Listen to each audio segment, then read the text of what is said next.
Hai, kita ketemu lagi di Market Movers edisi Senin 14 Juni 2021.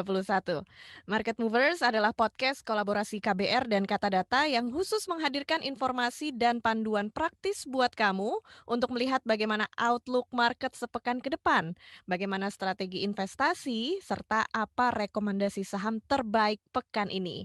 Dan seperti biasa ada saya Ines Nirmala dan langsung saja kita mulai dengan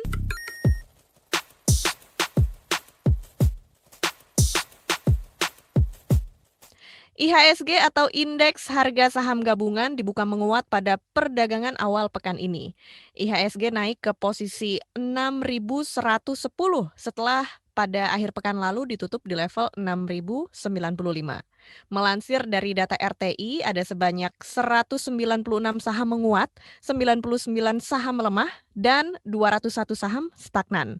Seperti apa proyeksi perdagangan sepekan ke depan dan seperti apa strategi investasi yang bisa kita terapkan? Ini dia yang selalu kita bahas di podcast Market Movers, dan di edisi kali ini ada Mbak Putu. Putu Kurniasari, Chief Research and Business Development Officer Bareksa. Halo Mbak Putu, apa kabar? Halo, apa kabar Mbak? Baik. Wah, senang sekali nih saya bisa berjumpa dengan Mbak Putu. Sama-sama Mbak, kita juga senang nih bisa join di sini di acara ini.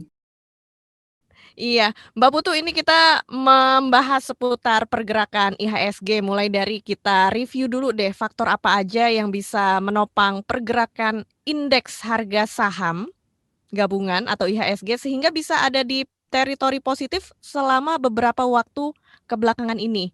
Boleh dijelasin, Mbak? Ya, jadi memang indeks kita bergerak positif satu minggu terakhir ya. Setelah sempat kalau kita lihat di 2-3 minggu lalu masih berada di area level 5 ribuan, tapi seminggu kemarin cukup stabil di level 6 ribuan gitu ya. Kalau yang sebelumnya kan memang kita lihat kan ada beberapa hal yang masih dikhawatirkan oleh dari sisi investor, terutama kondisi eksternal ya. Yang pertama adalah imbas dari COVID setelah kita pasca hari raya ya, yang dikhawatirkan kan Iya. waktu itu akan naiknya cukup tinggi sekali gitu ya. Itu yang jadi satu kekhawatiran, makanya ketika selama Lebaran dan libur Lebaran itu indeks lebih ke arah cenderung terkoreksi gitu ya, dan belum mengangkat naik gitu. Yang kedua adalah juga waktu itu ada kekhawatiran mengenai kondisi beberapa indikator ekonomi dari Amerika yang mulai pulih, yang dikhawatirkan akan mendorong adanya tapering di sisi kebijakan Amerika. Jadi dikhawatirkan itu akan menarik dana-dana yang sudah masuk ke sisi negara berkembang. Nah, namun kalau kita lihat sebetulnya indikasi positif itu sudah terlihat pada waktu bulan Mei, di mana tingkat suku bunga rendah, sehingga itu justru itu menopang dari indeks saham dan juga indeks obligasi ya. Tapi karena dua hal tadi yang menyebabkan agak terhambat. Nah, begitu kita lihat beberapa hal sudah positif seperti angka COVID, walaupun naik, tapi ternyata tidak menakutkan yang dikhawatirkan sebelumnya, tidak seperti yang negara-negara tetangga kita ya, seperti India, Malaysia. Kemudian yang kedua, mulai ada update soal bahwa apakah tapering akan dilakukan lebih cepat atau enggak, itu mulai menurun, jadi diperkirakannya masih normal di sekitar Agustus September, makanya indeks obligasi udah naik. Nah, ini yang menopang dari sisi pergerakan pasar kita. Namun yang menarik lagi juga memang pasar kita tuh sedang mencari apa yang bisa menahan laju dari investor asing gitu di pasar kita. Makanya kita bergeraknya ke arah saham-saham teknologi. Jadi kalau lihat di seminggu terakhir itu IHSG naik jauh lebih tinggi dari yang pergerakan IDX 30 ya.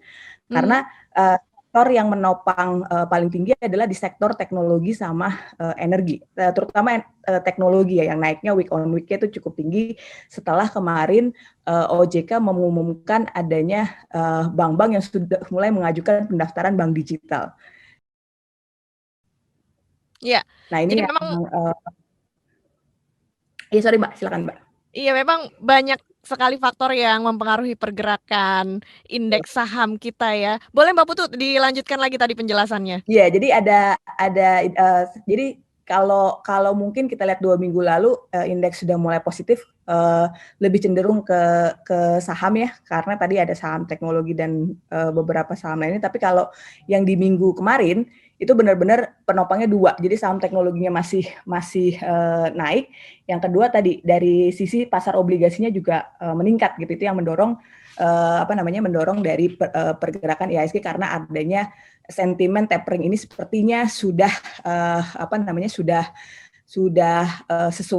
menyesuaikan dengan kondisi IHSG belakangan, karena sebenarnya kan IHSG kita tuh bergerak cenderung naik, tapi selama 3 bulan terakhir ya, dari Januari sampai sekarang naik, tapi masih belum menembus rekor yang baru gitu. Agak berbeda dengan indeks di Dow dan yang lain yang udah nyentuh rekor terbaru lagi. Jadi sekarang tuh dari sisi investor melihatnya sudah mulai rasional. Oh, mungkin ini jadinya efek taperingnya sebenarnya udah price in ke dalam pergerakan sekarang. Jadi makanya sekarang kalau kita lihat sampai 2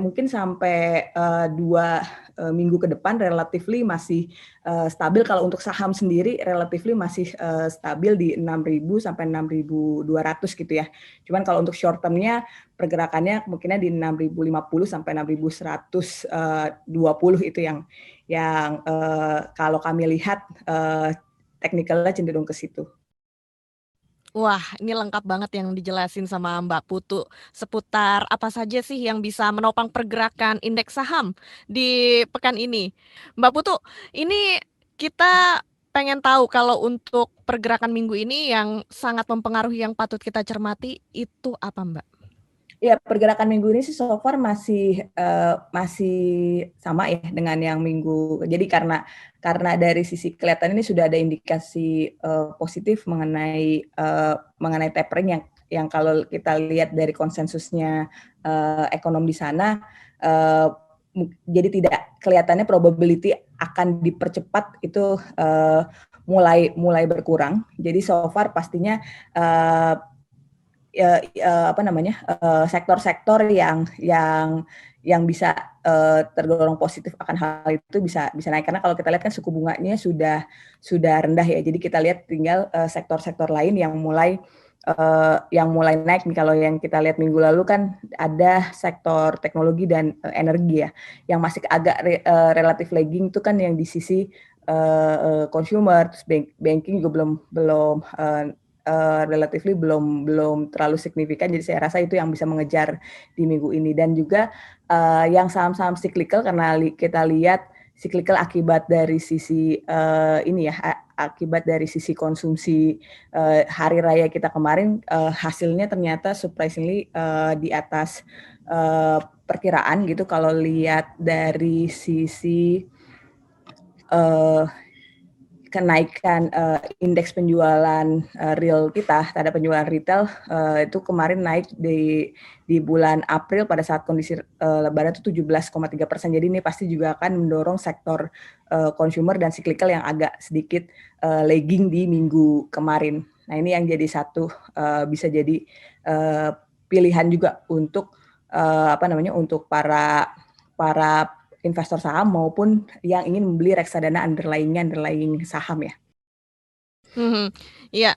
Nah, kalau kita ngobrolin seputar strategi investasi, Mbak Putu kan tadi juga bilang kalau IHSG bergerak perkiraannya di level 6 ribuan, antara 6.050 sampai 6.120.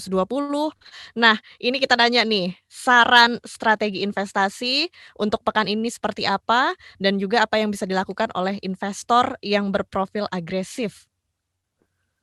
Ya, kalau yang berprofil agresif kayaknya memang sekarang sudah bisa dari minggu lalu. Kalau dari sisi kami sendiri memang sudah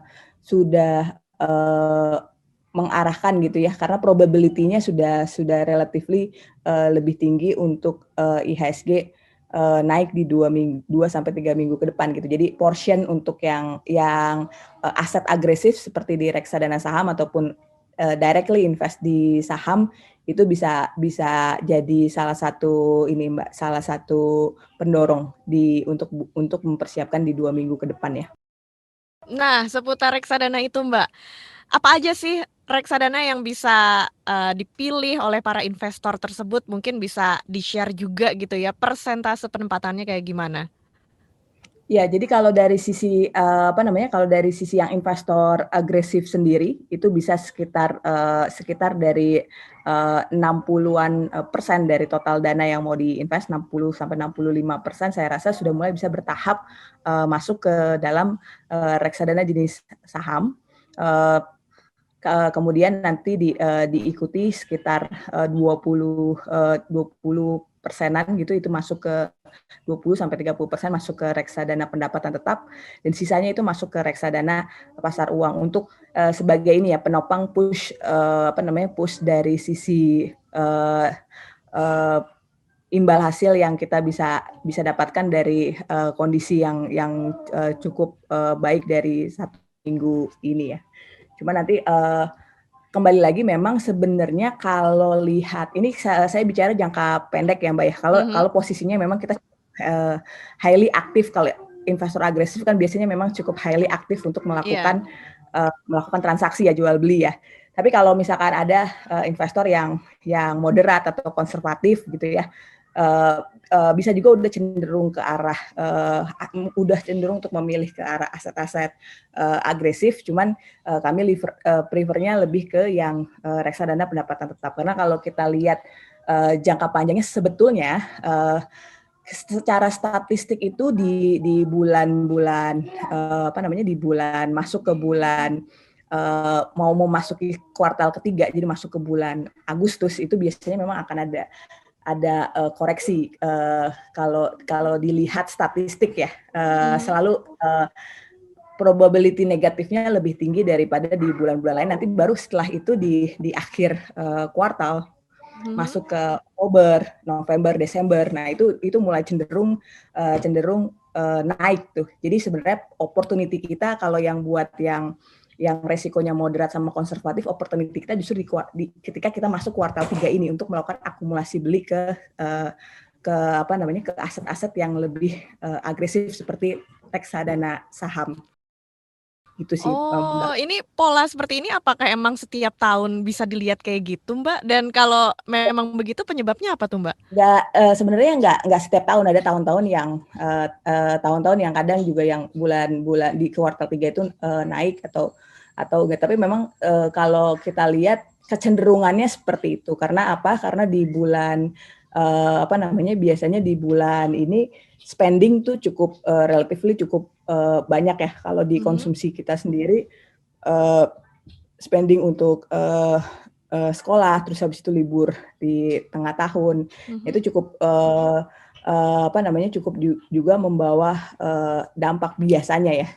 Jadi memang itu jadi kalau kita kan memang sebaiknya invest adalah justru kondisi marketnya sedang dalam posisi, negatif kalau bisa ya, Iya. Mbak. Jadi kayak kita cuma lihat dari secara, statistik. Tapi kalau kita lihat dari sisi, short term-nya sendiri, sebenarnya kembali Mhm. lagi tadi nih, justru di 2 minggu ke depan ini cukup baik karena kita cukup lagging nih di antara market yang lain. Jadi bisa aja jadi akan cenderung stabil di posisi ini sampai nanti pas kuartal 4 kita bisa petik tuh, hasilnya. Oh, Kalau seperti itu. kan pendorongnya cukup, banyak ya, jadi window dressing, kemudian juga laporan keuangan biasanya di akhir tahun tuh relatively mulai membaik karena ya tadi menjelang window dressing kan pasti mereka banyak beberapa, pos yang sudah disiapkan untuk, agar akhir tahunnya tuh bisa jatuhnya lebih lebih, baik ketimbang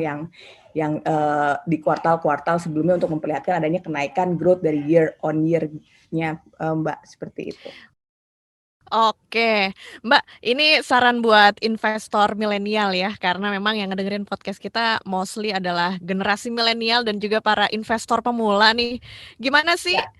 dari Bareksa melihat geliat dan juga minat investor milenial di pasar belakangan ini dan juga apa saran yang mau dikasih buat mereka? Ya, kalau misalnya dari sisi investor milenial sendiri sih kalau kita lihat memang cukup agresif ya, karena tadi kan mereka sendiri sebetulnya belum punya kebutuhan yang banyak gitu untuk apa namanya untuk hal-hal yang misalnya kayak seperti cicilan dan lain-lain. Makanya mereka memang arahnya adalah masuk ke investasi agresif untuk bisa membantu spending mereka nanti ketika mereka sudah masuk mulai mau masuk ke cicilan rumah, cicilan mobil gitu kan, mereka butuh down payment nih. Nah, makanya maksudnya mau mulai berkeluarga gitu ya? Keluarga. Nah, makanya mereka biasanya memang lebih memilih aset agresif untuk mempersiapkan hal tersebut gitu ya. Cuma lagi-lagi sebenarnya itu nggak masalah, tapi tetap kembali lagi kita tetap harus menilai dari sisi risknya gitu. Kalau kita emang mau habis-habisan kan berinvestasi itu sama aja kayak kita mau ilustrasi sederhananya kayak kita mau membangun suatu bisnis lah, kita mau bangun bisnis makanan atau bisnis clothing gitu ya, kan pasti tetap aja ada risiko di sana gitu. Kalau emang kita udah siap, mental kita udah siap untuk bisa masuk ke sana, boleh masuk ke yang aset-aset agresif. Makanya kan sekarang kalau milenial kan senang masuk directly langsung ke saham, ke kripto yang kemarin yang high risk gitu ya. Karena tadi dia ngejar hal tersebut. Cuman memang harus dipahami sih resikonya itu kembali lagi seperti apa. Kalau sebagai financial planning kan itu sebenarnya kalau kita belum pernah berinvestasi di produk investasi yang agresif, sebaiknya kan belajar dulu. Kalau kayak di reksadana, belajar dulu dari reksadana pasar uang. Tapi kalau memang yang teman-teman muda ini biasanya kan sudah memahami resikonya, ya nggak masalah juga menurut saya sih untuk masuk ke yang aset-aset yang lebih beresiko. Tapi kembali lagi tadi, asal uangnya memang uang yang ready ya, bukan masuk ke uang yang memang pasti akan dia gunakan dalam jangka pendek gitu sih, Mbak. Karena memang ilmu invest itu kan perlu cost ya. Ya cost itu bisa kita pelajari pada saat kita muda sih. Kesempatan itu yang sekarang tuh sedang jadi trennya anak muda saat ini. Bagus sih, Mbak. Nggak kayak kita dulu kalau namanya dulu tuh belajarnya buat yang lain, tapi ini belajarnya uang sekolahnya buat belajar investasi, itu bagus. Kalau misalkan memang harus terkena risiko, itu anggaplah itu sebagai suatu proses pembelajaran ya di produk ini. Iya, seenggaknya dapat tambahan uang jajan dari orang tua, itu ditabung buat investasi. Kan anak zaman sekarang udah makin melek terhadap investasi di dunia saham atau reksadana gitu ya. Udah makin terbuka lah informasi bagi mereka juga untuk berinvestasi. Nah, Mbak, sebelum kita berpisah di podcast Market Movers ini, kita mau ngulik-ngulik sedikit seputar fitur baru yang ada di Bareksa, yaitu Robo Advisor. Nah, bisa dijelasin sedikit nih soal Robo Advisor ini, Mbak Putu? Ya, sebenarnya memang kita buat Robo Advisor ini juga menyesuaikan dari sisi kondisi permintaan dari investor-investor kita ya.